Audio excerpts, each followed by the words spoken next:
না না আছে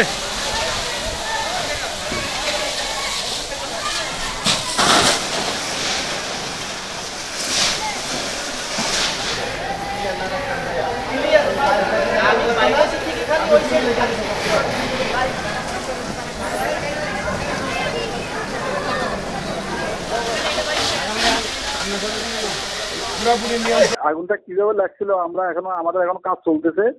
তো ওখানে বড় 2-3টা জুটের গোডাউন ছিল, ওখানে আগুন লাগছে। আমাদের টঙ্গী থেকে 3টা ইউনিট গিয়ে আগুন প্রায় 40 মিনিটের মধ্যে নিয়ন্ত্রণ নিয়ে আসছে। কাজ এখনো চলতেছে। আসলে কি কারণ লাগছে, কি বিষয় আপনারা জানতে পারবো।